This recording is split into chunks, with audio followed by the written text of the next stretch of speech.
Hi, I'm the Reverend Lauren Grubaugh Thomas, and I serve as the Associate Rector for Formation and Discipleship here at St. Tim's. One of the things that drew me to this ministry was that this community had done so much good work through the Renewal Works process around discerning a need for deeper discipleship.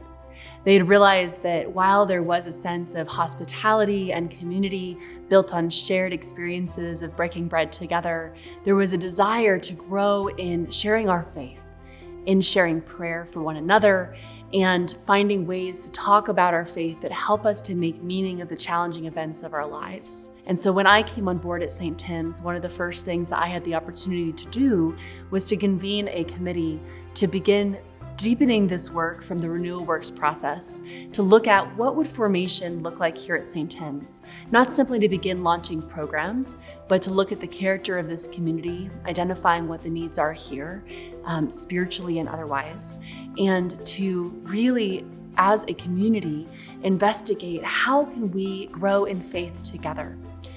And that committee was ultimately disbanded because of COVID, but the work continued.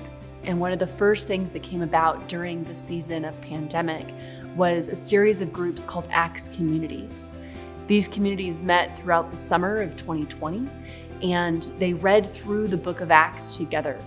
This experience galvanized about 100 members of our parish who gathered in small groups throughout the city in virtual spaces. And now some of those groups continue today, meeting in person and online, sharing life together as they read scripture. Some of them have read different books reflecting on faith.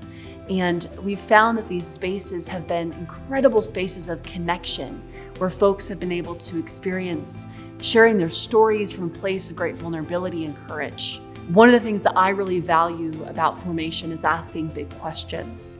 And I find small groups to be an especially important space to do this thing. When we know that the people around us are trustworthy, that we can trust them with our stories, that our holiness, our sacredness will be held with the greatest of love and tenderness, then we can ask the questions that are on our hearts about the presence of God or the perceived absence of God in all of the ups and downs and ins and outs of our lives. In the really painful moments like we've experienced so many of throughout this pandemic season, and in the joyful moments too. Where is God present? Where is Spirit moving?